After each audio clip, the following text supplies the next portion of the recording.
gaming enthusiasts, how are you doing? Welcome back. I hope you're well and I hope you're having a great day. Today we're back on the Super City again and I'm going to be overhauling the front hubs, getting it prepped for new swivels and new front wheel bearings.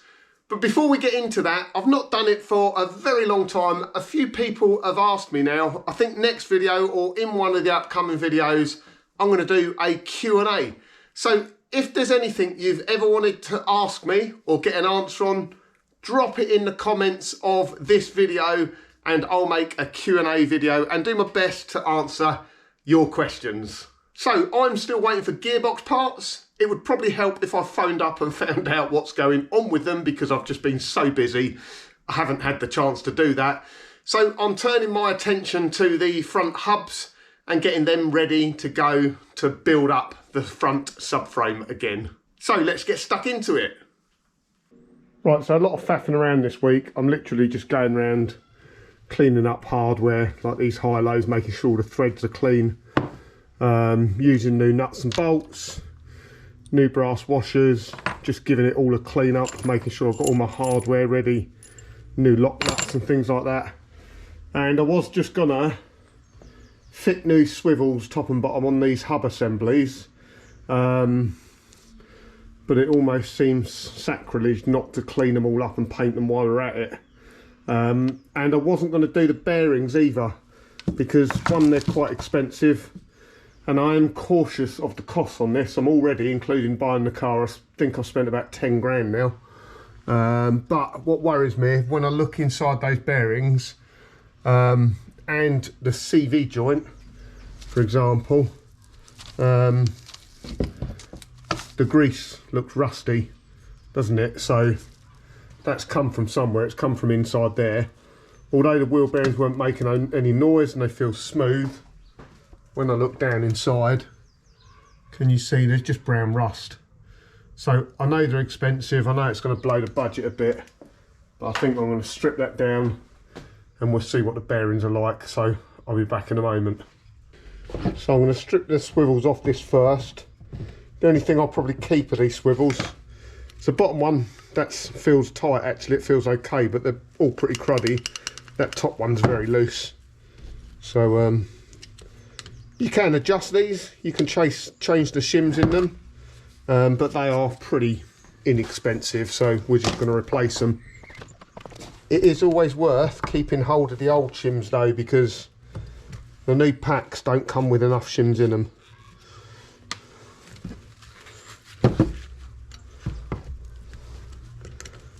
And as I've mentioned in a previous video, remember to order new grease nipples because again they don't come with them either.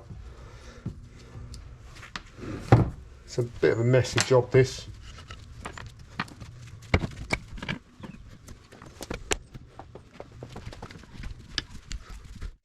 What stops this swivel from coming undone, because it bolts into the lower arm or the top arm, which turns left and right as you turn the steering, it has a lock tab which is held in by the grease nipple to stop the nut coming undone. If it come undone, that would be a bit of a disaster.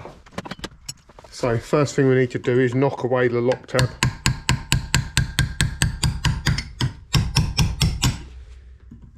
You get a new one in the swivel kit.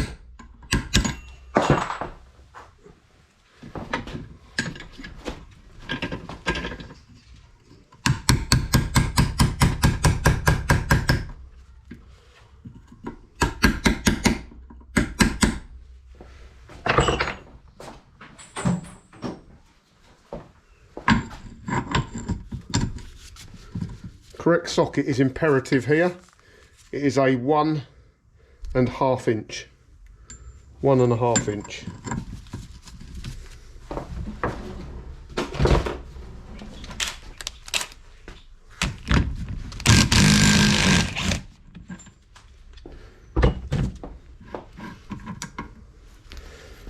So there's our swivel cup, swivel pin. In here there'll be a number of shims.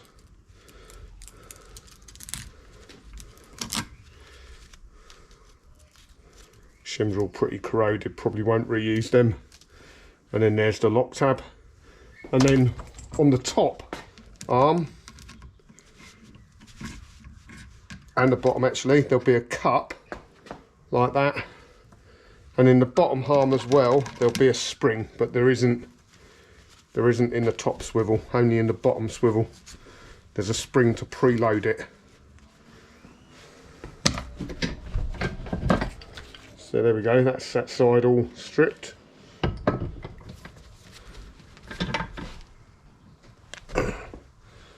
Same again this side, we need to get the lock tabs out first.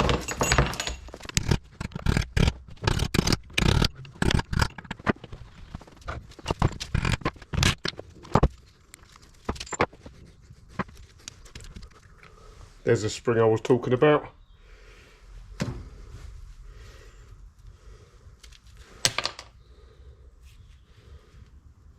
More shims and the cup. Now we're going to get the bearing out.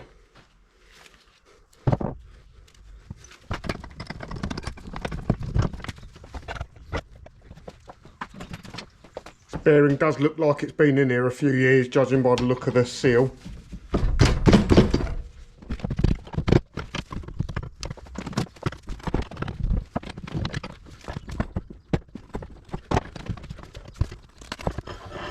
Right, usually come out a bit easier than that. That one's struggling. Let's get this end out first, and then we'll just try and knock the bearing through. There we go, that one was much easier.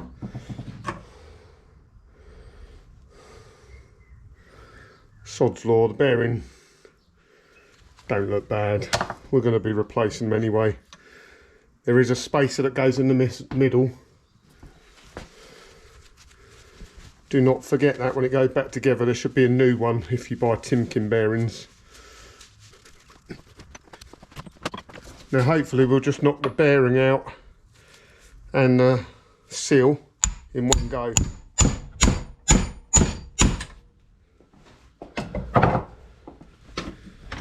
See what we got out. No, the seal's still there. There's the bearing out.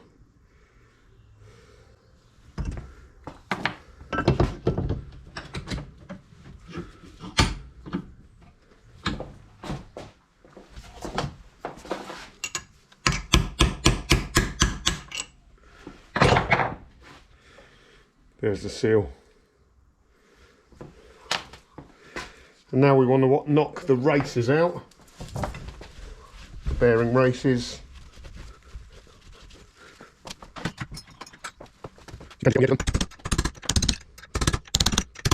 Nearly forgot about that. There is a spacer ring which goes behind the back bearing and the dust seal, just to space it out correctly.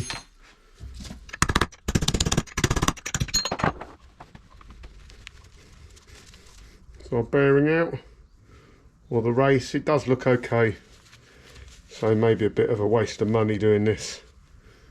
It's a Timken bearing.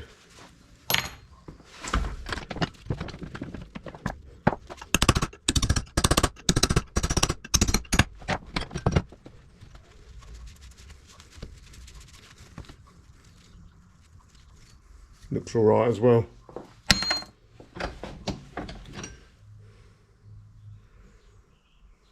Right, so there's our hub all stripped now. This just needs wire wheeling off, degreasing, like the grease channels cleaned up on it, and a lick of paint. Bearing did look okay, but it's hard to tell, isn't it? I would imagine they're original bearings, but there's definitely corrosion on the inner race of those bearings where obviously water's got in there at some stage, and you'd have seen how difficult it was to get that seal out. That they've been in there a long time. So the only bit we'll be keeping these shims just in case. Hopefully shouldn't have to reuse them, but sometimes you do run out. So if there's any ones in there that are not corroded, they're good to keep. And I think we need to keep this ring as well, which goes behind the rear bearing and the seal, just to get the correct spacing on it. So we'll put those aside, we'll keep those, and now I'm going to strip the other side as well. We'll start with the bearing on this side. So I've got the same thing where the inside of it is really brown, like it's corroded. But I think I learnt my lesson a little bit here. We'll take this outer seal off first, and then we'll just whack it all through from this side.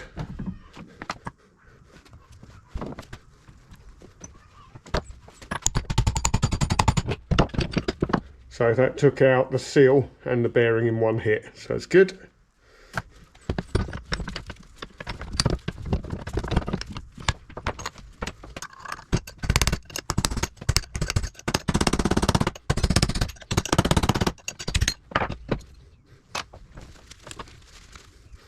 Outer race looks fine, and there's our spacer again.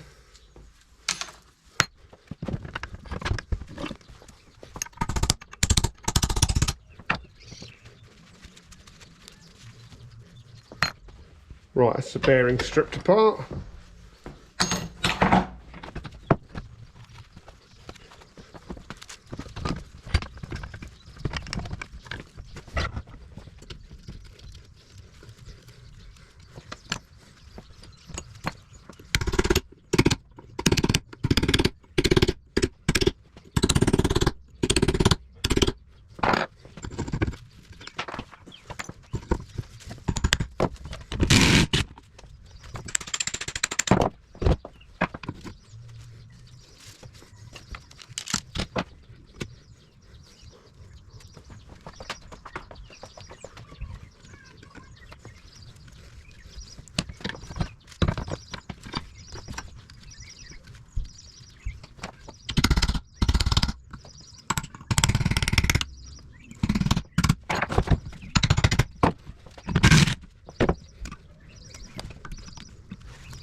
Right, so that's both sides stripped down now.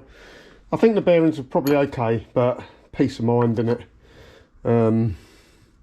They certainly didn't look new.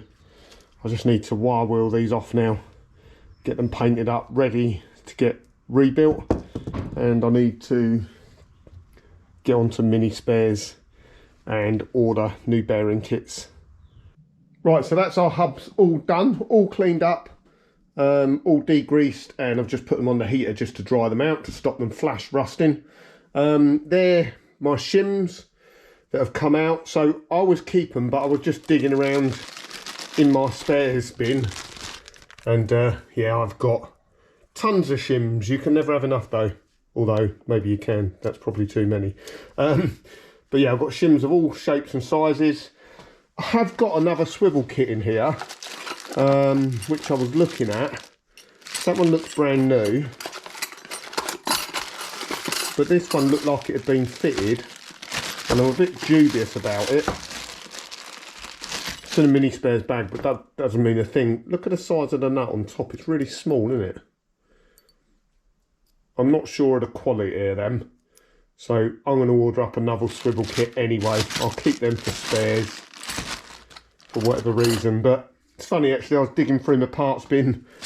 I've double ordered loads of stuff. I bet loads of mini people do this, so just looking through what I had. Pair of diff seals, speedo pinion seal, front tie rod bushes, plate for the, or gasket for the slave and master cylinder, some ball joint rubbers, rear main oil seal, silicone chest gaskets, gearbox leak kit or gear shift oil seal. So yeah, I bet I've ordered all those bits again, probably didn't need to. So there we go for now. I'm going to run out of time. I need to get this video in, edited and uploaded. I would have liked to get them painted so you can see them in paint, but you'll have to wait until the next video. So there we go, I think that's it for today. A bit of a bits and bobs video. It isn't all glamour in car restoration. Sometimes you just got to do the boring bits like that. Yeah, restoring a car can seem a bit daunting when you start out, but just keep at it, one bit at a time. As long as you can keep committed and keep chipping away at it, you will get it done eventually. So I hope you enjoyed today's video. If you did, please remember to give it a thumbs up. If you want to drop me a comment, I do read all the comments. And if you're not a subscriber, which more than 50% of you are not, please do hit that subscribe button. It's completely free. It will help me grow this channel, and it sort of spurs me on to keep doing stuff like this, keep producing these videos. It costs nothing and it means you won't miss the next video. So I hope you enjoyed today and I'll catch you again next time. Cheers.